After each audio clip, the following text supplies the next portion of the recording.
NASCAR is finally returning the favor and sending one of their drivers down to Australia to compete. Plus, could they be changing the fastest lap rule after this weekend with Josh Berry potentially exploiting it, some say? Welcome back to the Breaking Bob channel. I hope y'all are doing well on this Wednesday night. A lot to get into as always. So, if you're new here, of course, hit that subscribe button so you don't miss a thing. NASCAR content on a daily basis. Got a soapbox to get on here in a few. I'll rare negative comment, but we'll talk about the ratings with Darlington here in a little bit. Let's stay positive though. Let's stick to the on-track action because today we did get some news that after the NASCAR season ends in November, one of their drivers will still be racing at the end of November as Austin Cindric, Penske driver number 2 in the playoffs right now after his win at Talladega this year.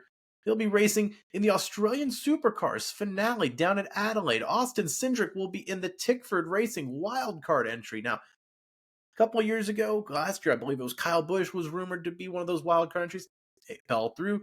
Kyle Larson was planned before this summer. It fell through.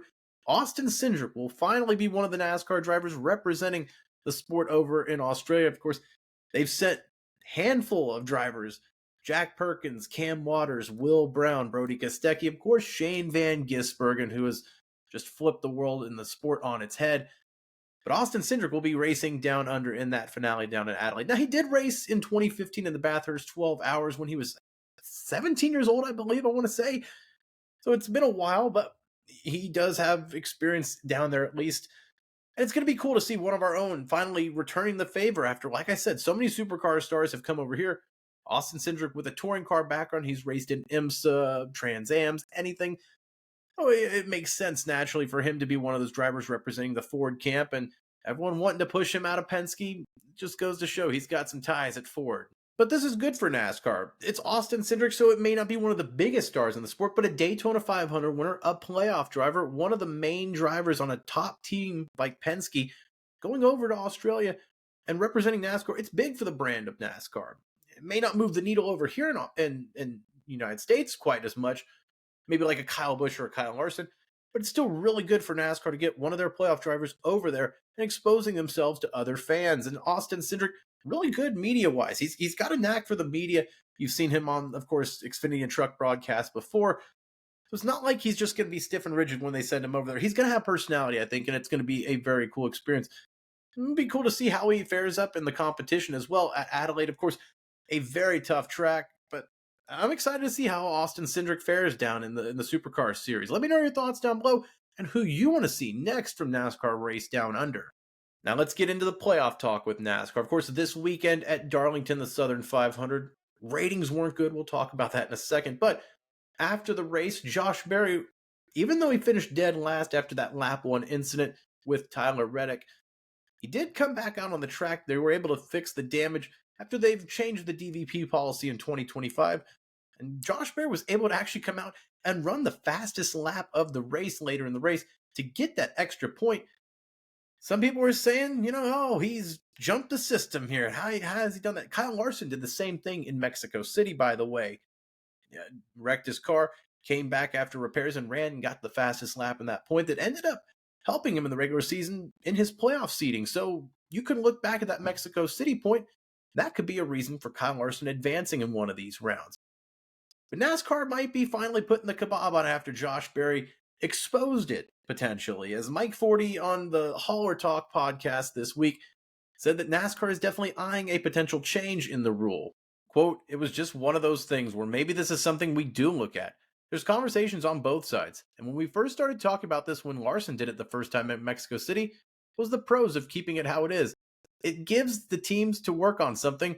Fans of the number 5 car, it almost happened the same exact thing with Josh Berry, where it was right at the beginning of the race. Fans of Kyle Larson came out to watch him and want to continue to see him strive for something and compete for something." Now, Mike Forty did comment later on Twitter, "For fans in the comments who would hate this change, don't worry just yet. Strictly a discussion. Listen to the pod for more context. There are good reasons to keep it, but good reasons to have the discussion too. Nothing at all imminent." And so maybe nothing at all imminent, maybe nothing to worry about, but you see somebody like Josh Berry come out there, save it, and NASCAR's immediate thought is, can't do that again. And maybe they thought the same thing with Kyle Larson, but you have it with Josh Berry again, exploiting it. I don't I don't get why this is being looked at in a bad way. Instead, we should be applauding the 21 team for coming out, fixing the car to a point where they were able to run the fastest lap of the race. Whether that says what the field or not, regardless of that, let's give props to the 21 team for overcoming the adversity of that lap one. You've seen so many teams come out there wrecking. Well, that's it for the day. We're going to finish last. But every point matters. And look at Kyle Larson, how he got that point to point himself a little bit higher in the seedings. That could be the difference. I don't understand why NASCAR comes away and says, we need to start looking at that rule. It's brand new already. And this is the second time it's happened in race 27. Are we really going to be concerned about that? I just don't understand it. And then we piggyback off of that with the Darlington TV ratings. 1.88 million viewers. That is down 22% from last year, 2.4 million. Almost a quarter of your viewers are down from a crown jewel race to start the playoffs. NASCAR needs to look at some of the perspectives, and this is a great one right here where Josh Berry comes out and gets that point for the fastest lap, and they say, all right, well, now we need to look at how we can change this potentially. There's no need. When you've got the ratings declining at a rate like that, that is just something that I feel like there's other priorities. Maybe, like I said, they won't change anything. Like Mike 40 tweeted, nothing at all imminent. But they're talking about it, and that just means that there's behind-the-scenes discussions more than that. So, and again, with the ratings down a quarter from last year's Southern 500, that was a regular season finale. This is the playoff opener. But, I mean, you look at the last few weeks, the ratings haven't been great. Really, it all started with TNT. Once they got out of that Amazon honeymoon back into TNT on cable TV, the ratings just didn't do well. Obviously, road courses, I think a lot of fatigue of that this summer. But also, have you seen a lot of just marketing for TNT and NBC's races? TNT, NBC, USA. It's hard to find these races. They're all over the place. You've got the CW network that every week you know where the Xfinity race is going to be. Now, granted, they didn't hit a million viewers this week. It was in the middle of college football's opening weekend, though, on Saturdays. I give them a little bit of grace. But NASCAR, just right now, there's just, for whatever reason, we're starting the playoffs, and there's no excitement, it feels like. When the field is stacked, the competition is stacked, the parity is so tight, you don't know who's going to be the champion. You don't know who's going to be the championship for.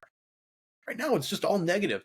Whether it's the crowd that's anti-playoff, the crowd that's anti-next-gen car, everyone's negative. When I get it, there's not a lot to be hopeful for right now, it feels like, but it's just sucked the fun out of it almost, it feels like at times. And maybe that's just me on a soapbox, just kind of doom and gloom right now, but then you see the ratings, you hear them talk about changing this, that, and the other. We need some consistency at some point, folks, but I don't know. I need to stop this before I start ranting even further. Let me know your thoughts down below, though. Do you think I've got something here, or do you think I'm just this man yelling at the cloud on the screen here? I don't know. Let me know your thoughts. What do you think down below about NASCAR potentially changing that fastest lap rule? And Austin Cindric heading to Australia just for a one-off. We haven't banished him. I promise. Not yet. Make sure to like and subscribe for more NASCAR content. It does help me out a ton here at the Breaking Bob channel. I'll see you next time for whatever NASCAR news comes next. See you then. Stay tuned for more.